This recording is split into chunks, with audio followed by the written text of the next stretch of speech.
அனைவருக்கும் வணக்கம். ஃப்ரெண்ட்ஸ், நான் உங்கள் குமார் பேசுகிறேங்க. இன்றைக்கி நம்ம பார்க்க போகிறது தமிழ் தகுதி தேர்வு 4. இன்றைக்கி டெஸ்ட்டுக்கான பகுதியை நான் ஆல்ரெடி உங்கள்கிட்ட கொடுத்துட்டேன். டெலகிராம் குரூப்லேயும் ஷேர் பண்ணிட்டேன், கம்யூனிட்டி போஸ்ட்லேயும் போட்டுட்டேன். நீங்கள் படிச்சுட்டு வந்திருப்பீங்கன்னு நினைக்கிறேன். இன்றைய வீடியோவில் 20 கேள்வி இருக்குங்க. முழுமையாக அட்டன் பண்ணுங்க. கடைசியாக எத்தனை கேள்விக்கு ஆன்சர் தெரிஞ்சதுங்கிறத கமெண்ட்டில் பதிவிடுங்க. இதே மாதிரி டெய்லியுமே நம்ம டெஸ்ட் நடத்திட்டு இருக்கோம். டெஸ்ட்டுக்கான பகுதியை நான் கம்யூனிட்டி போஸ்ட்டில் போட்டுட்டு தான் இருக்கேன்.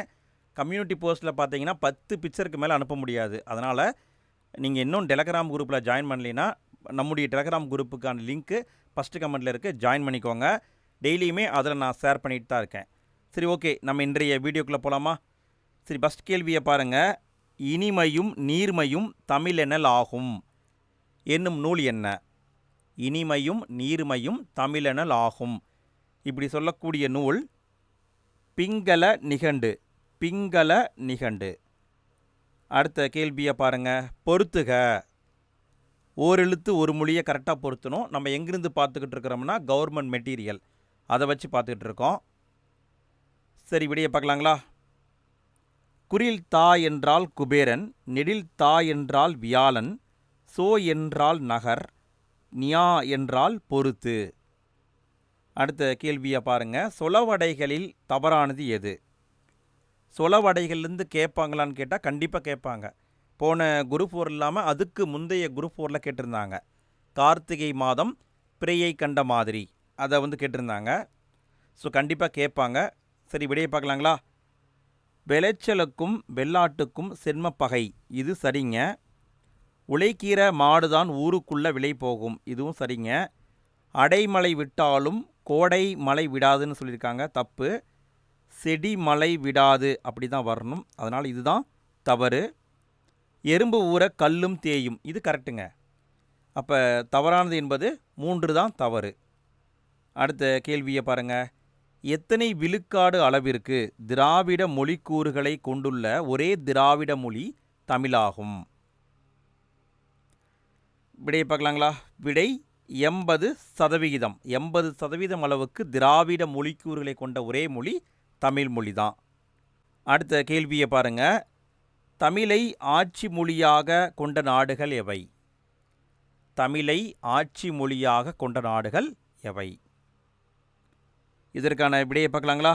இலங்கை மற்றும் சிங்கப்பூர், இந்த 2 நாடுகள்லேயும் தமிழ் ஆட்சி மொழியாக இருக்குது. ஃப்ரெண்ட்ஸ், நான் ஒரு எக்ஸ்ட்ரா கேள்வியை கேட்குறேன். தமிழ் மொழி எந்தெந்த நாடுகளின் பணத்தாள்களில் உள்ளது? இதுக்கான விடை ஸ்கூல் புக்லேயே இருக்குது, படிச்சிருப்பீங்க, கமெண்ட்டில் போட்டுவிடுங்க. சரி, அடுத்த கேள்வியை பாருங்கள். ஈடு கட்டுதல் என்பதற்கான பொருள் அறிக. ஈடு கட்டுதல்னு சொல்லுவோம்ல, இதுக்கான பொருள் என்னன்னு கேட்டிருக்காங்க. விடையை பார்க்கலாங்களா? விடை பிணை கொடுத்தல். ஈடு கட்டுதல்னால் அதுக்கு சரியான தமிழ் சொல் பிணை கொடுத்தல். அடுத்த கேள்வியை பாருங்கள். பொருந்தூய்மை நீரான் அமையும், அகந்தூய்மை டேஸ். இங்கே என்ன பண்ணியிருக்காங்கன்னா, திருக்குறளில் மொத்தம் 7 சொல் இருக்கும். முதல் 4 சொல்களை கொடுத்துட்டாங்க, பின்னாடி வரக்கூடிய 3 சொல்லை நீங்கள் கண்டுபிடிக்கணும். இப்படி தான் தேர்வுலையும் கேட்பாங்க. சரி, விடையை பார்க்கலாங்களா? புறந்தூய்மை நீரான் அமையும், அகந்தூய்மை வாய்மையால் காணப்படும். வாய்மையால் காணப்படும். அடுத்த கேள்வியை பாருங்கள். வணக்கம் வள்ளுவ என்ற நூலுக்கு சாகித்திய அகாதமி விருது கிடைத்த ஆண்டு? வணக்கம் வள்ளுவ இந்த நூலுக்கு சாகித்திய அகாதமி விருது கொடுத்தாங்க. இதற்கான பதில் 2004 கொடுத்துருப்பாங்க. 2004. யார் எழுதியிருப்பாங்கன்னா ஈரோடு தமிழ்நண்பன் அவர் எழுதியிருப்பார். அடுத்த கேள்வியை பாருங்கள். ஈரோட்டு இதற்கான பொருள் அறிக. ஈரோட்டு என்பதற்கான பொருள் என்னன்னு கேட்டிருக்காங்க. விடையை பார்க்கலாங்களா? விடை உறுதியின்மை. ஈரோட்டுன்னா உறுதியின்மை. அடுத்த கேள்வியை பாருங்கள். திருக்குறள் எத்தனை மொழிகளில் மொழிபெயர்க்கப்பட்டுள்ளது? திருக்குறள் எத்தனை மொழிகளில் மொழிபெயர்க்கப்பட்டுள்ளது? இது பார்த்திங்கன்னா பழைய சமச்சீர் புத்தகங்க. நம்ம பழைய சமச்சீர் புத்தகம், புதிய சமச்சீர் புத்தகம், அவுட் சோர்ஸு, கவர்மெண்ட் மெட்டீரியல்ஸு எல்லாத்தையுமே சேர்த்து தான் பார்த்துட்ருக்கோம். சரி, விடையை பார்க்கலாங்களா? விடை திருக்குறள் 107 மொழிகளில் மொழிபெயர்க்கப்பட்டிருக்கு. அடுத்த கேள்வியை பாருங்கள். இந்திய நாட்டை மொழிகளின் காட்சி சாலை என குறிப்பிட்டவர் யார்? இந்திய நாட்டை மொழிகளின் காட்சி சாலை என குறிப்பிட்டவர். இதற்கான பதில் சா அகத்தியலிங்கம். அதுவே இன்னொரு பாயிண்ட்டை கவனிங்க. விஎஸ் ஸ்மித் இவர் என்ன சொல்லியிருப்பார்னா இனங்களின் அருங்காட்சியகம் சொல்லியிருப்பாங்க. விஎஸ் ஸ்மித் இனங்களின் அருங்காட்சியகம் சொல்லியிருப்பார்.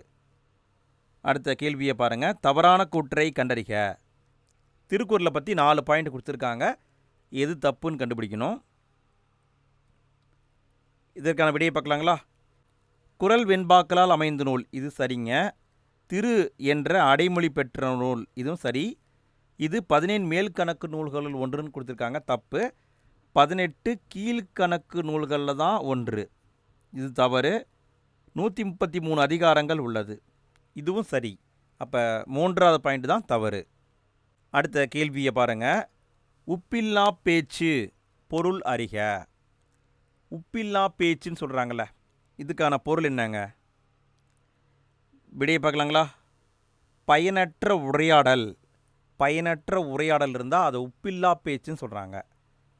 அடுத்த கேள்வியை பாருங்கள். திராவிட பெருமொழிகளுள் பொருந்தாதது எது? திராவிட பெருமொழிகள் மொத்தம் 4 இருக்குங்க. திராவிட மொழிகளில் பெருமொழிகள் மொத்தம் 4 இருக்குது.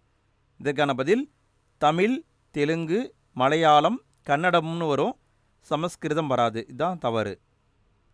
அடுத்த கேள்வியை பாருங்கள். டிரைவ் இன் ஹோட்டல் சரியான தமிழாக்கம் அறிக. டிரைவ் இன் ஹோட்டல்னு சொல்கிறாங்க, இதுக்கான சரியான தமிழாக்கம் என்னங்க? விடையை பார்க்கலாங்களா? விடை உகைவக உணவகம். உகைவக உணவகம். அடுத்த கேள்வியை பாருங்கள்.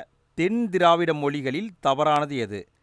இந்த திராவிட மொழிகளை பொறுத்த வரைக்கும் வட திராவிட மொழி, நடு திராவிட மொழி, தென் திராவிட மொழி இருக்கும். எது எதுக்கு வரும்னு மனப்பாடம் பண்ணிக்கோங்க, எத்தனை இருக்குன்னு மனப்பாடம் பண்ணிக்கோங்க. சரி, விடையை பார்க்கலாங்களா? இங்கே தவறுன்னு பார்த்தா குருக்கு வராது. குருக்கு, மால்தோ, பிராக்குய் இதெல்லாம் பார்த்தீங்கன்னா வட திராவிட மொழிகள். தோடா, துலு, குரகாலாம் பார்த்தீங்கன்னா தென் திராவிட மொழி. ஸோ இதுதான் தவறு.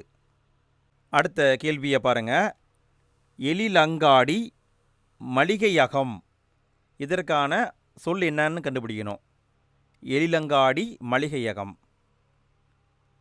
விடையை பார்க்கலாங்களா? விடை எம்போரியம்.